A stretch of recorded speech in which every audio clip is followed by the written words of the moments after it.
In this video we talk a little bit more about the Battle for Pelennor Field start set for Middle-earth SBG.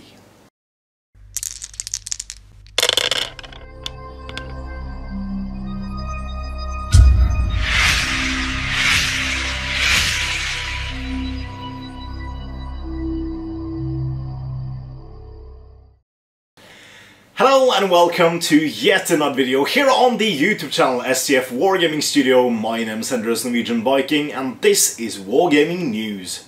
So over the past few hours the internet has been buzzing, literally buzzing about the impending release of the Battle for Pelennor Field box set for Middle-earth strategy battle game. And I did a quick video basically the moment I woke up because I overslept. I was painting at the studio until the wee hours of the morning, and yeah, I fell asleep on this couch, and then I woke up, and yeah, I think the Wargaming community article dropped like 3 minutes before I woke up. So yeah, that's one of the reasons why you didn't see me in my last video. But yeah, we got the content out, and the general consensus is fantastic. Well, I wanted to talk a bit more about what we are going to get in this box, as well as what else we're going to get for the foreseeable future, in addition to a few more things about it. I'll speculate a bit, and I'll do my regular business. So first of all, what was said at the event and what was stated in the community article is a bit weird, because in the community article it said release August, which is fantastic, but people at the event were told September, which is also fantastic because it's earlier than November, which was my original prediction when Articon got closer and closer and closer and we didn't hear anything about it. So, so yeah, it's still earlier, but yeah, I'm not completely sure. The one explanation that it might be is that the release will officially be the 1st of September. Reason for this is that that fits into the Games Workshop retail August calendar, with September 1st being a Saturday, but then because they fit whole weeks into the retail calendars, so that might be a suggestion. And yeah, there has been lots of speculation. Most of the box games or starter sets from Games Workshop have a 2-week pre-order period, which means that if this is a 2-week pre-order, Articon weekend and Warhammer Fest Europe would be the Saturday where the pre-orders go up, and James Clark just randomly or not put up who's interested if hypothetical this game would be available, well, this box game would be available at Articon, and got huge responses, of course, because this box is, in my opinion, fantastic for many reasons. The other thing coming out of the open day was that there will be a Hobbit Armies book coming out in the coming weeks or months after this race. And although I would be very sad to see There and Back again, bar these scenarios would be made redundant by a new book, only 2 years after its original release, I for one am not sad that it will all be contained into one book. That means the armies of Lord of the Rings will be one book, and then the armies of the Hobbit will be one book, which makes sense. It makes a lot of sense, but then again they will make a book redundant. They're already making a book redundant. That's the There and Back, the Unexpected Journey book, which was the last starter set, which has now been out of print for a couple of months. So it would eventually happen, and I wouldn't see them just making a book with the Unexpected Journeys profiles in it. I would not see them do that at all. So I think it's better to release it as one book, and I would remember that the community is still growing, we are still growing strong, and both this box is not generally just for you. As a collector, most of my subscribers are regulars to the Hobbit community, and yeah, I wouldn't see that this box is specifically for them. I would see this box being in general for all the new players and people who haven't collected those armies before. So inside the box, we got a sneak peek at the box itself. Inside the box, I cannot confirm or deny that the book included in the box will be hardback or not, but it would be strange for me if that book was something else than a hardback book, because Games Workshop has done away with releasing smaller versions of their rulebooks a good while ago. Both 8th edition 40k, Age of Sigmar 2, as well as Kill Team, and everything else has been hardback or the book sold elsewhere. So I can't really see them doing that book any different. So yeah, and regarding the price of the box, there has been lots of speculation. The most predominant thing is £95, which puts it smack bang in the exact same price range as all the other Games Workshop start sets for the last 36 months. So that would be 40k start sets, that's Age of Sigmar start sets, that's every single big box that has come out with rules for the last period of time. So, and that would make it a huge saving. Just the plastics inside this box itself is £188, plus Theoden, which you probably could put around like £17, which would make it 205, plus £25, £30 for the rulebook. You're looking at a £230 to £235 value, plus dice, plus counters, plus everything else in a box. 230 to 35 value at a £95 box is amazing, even though most of the models, except Theoden, is repackaging all the sprues. And I really can't fault them for that at all, because would you rather have this box exist or not? That's the way I put it.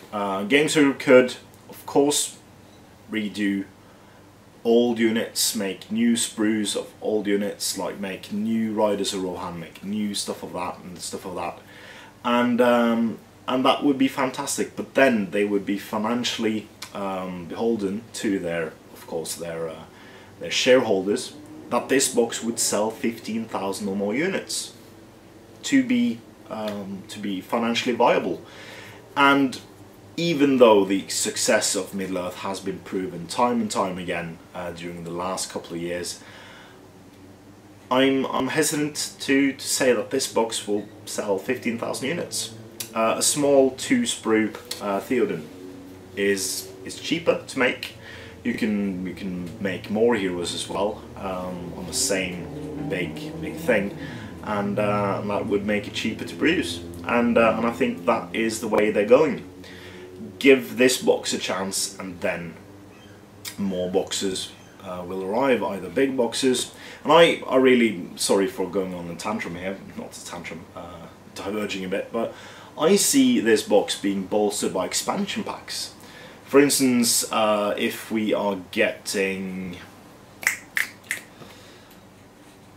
let's say, a new Suladan model in plastic, and that is bundled with a Mumuk and some riders of Harad and other stuff in a smaller box. That could be awesome, like battalion boxes almost, and that's the way they're introducing these new characters, in battalion boxes. It would be completely awesome for new players and old players who haven't collected those factions earlier. So see, I would be completely on board with that. Alright, so next up I want to talk a bit about the composition of the box. So I got to thinking a bit, because the box includes 20 Army of the Dead, it includes 12 Riders of Rohan and 12 Warriors of Rohan. Of course, the Warriors of Rohan would be dismounts for the Riders of Rohan, because there was no dismounted Warriors of Rohan on the battlefield in the Pelennor Fields, and then you have Theoden foot-mounted.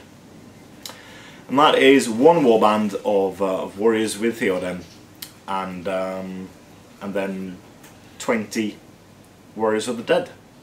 Well, if you remember back to the Throne of Skulls beta army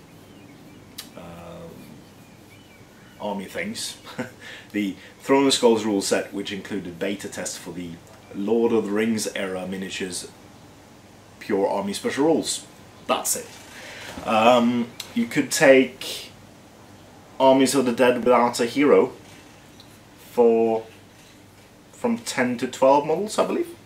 And that puts this as 2 leaderless warbands of Army of the Dead, which is cool. You can of course already take leaderless warbands in the Dark Denizens of Mirkwood, in the Darren Mackinnon book, so that for me clears out that warband, or that army. If you're supposed to look at this box as tournament legal or something like that. When it comes to the evil side, I think if you make the chieftain, the troll, a chieftain, you could normally get 24 Moranons. So why is there 12 more in there? Well, I think, and there has been how to say this? There has been lots of theories, let's just say about that, about the way the warband system works. Now, one theory I have been speculating a lot about, and that is also a lot of this from the Throne of Skulls document, is that we will see a change in the way the warband system works, and I think I've talked a bit about that in the earlier videos as well. With you have what's now independent heroes, who normally couldn't be in warbands, and they'd just be dropped by themselves. I think it would make sense to allow independent heroes to join other warbands, like Merry for Rohan, Pippin for Gondor, stuff like that, and have them inside other leaders' warbands. Then you could of course have minor heroes. We saw this with the Rangers of the North, and Dunedain in the Arnor list, I believe, and Shire list, I think, that they could lead 6 models. Now that would be what I classify as minor heroes.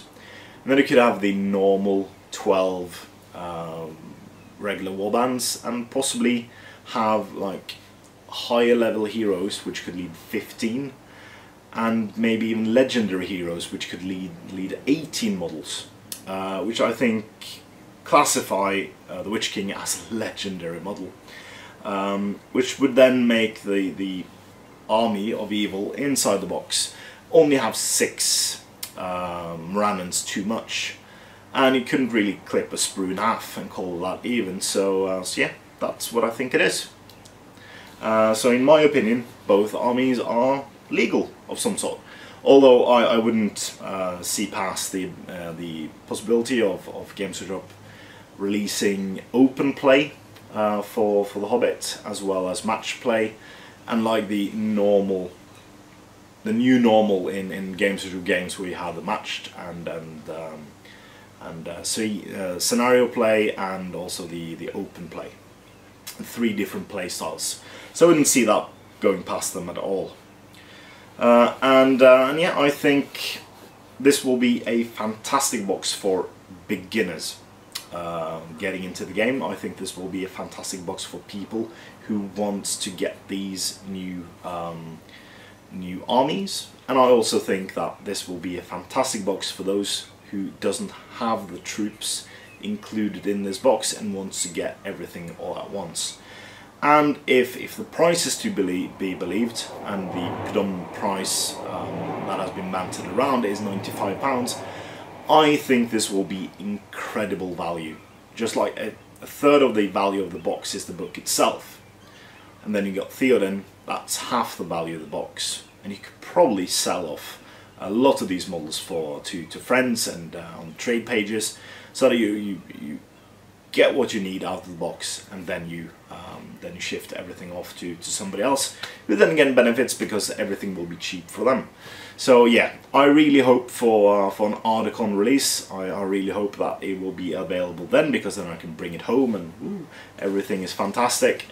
So yeah, but tell me in the comments below what you think about this box in particular, and how you think my theories and my thoughts about why the armies are as such as they are. Give us your thoughts in the comment section below, because I would like to hear from you and your thoughts about this. In addition, reprinting old sprues, yes, of course. I hear your I hear your comments everywhere that you would like new stuff, but I think new stuff will arrive. I think there will be a day when Games Workshop would want to just get rid of all the fine cast models and just redo everything either in forgeable resin and or in plastic. I think we will see the day, but I think with everything that is Middle-earth, things will take a bit more time, because of course Middle-earth has a huge fan base, but it's more slow growing than, for instance, Age of Sigmar or 40k, which is big money earners for Games Workshop. And this is more of a side project, which where they really depend and appreciate the community that has supported them through this. But I think we will have to acknowledge that it'll take a bit more time to get exactly the scope and scale that we would like. Alright, so be civil in the comments, do tell me what you think, and yeah, thank you for watching this video. Until next time, I've been Andreas, Norwegian Viking, and this has been more musings on the new unexpected box, which we'll now know is the Battle for Middle-earth box set. Please comment, like, share and subscribe, and do consider supporting STF on Patreon using the link in the description below. It is a fantastic way for you to support us here at the studio and gives us the monetary means to expand and produce many more exclusive videos for our patrons, in addition to tons and tons of content, which we'll give to you, regular content that is. And yeah, you'll get exclusive merchandise, in addition to sneak peeks and early releases on our videos as well. So if that's at all interesting for you, do click the link in the description below, and as ever, and more importantly, support your hobby.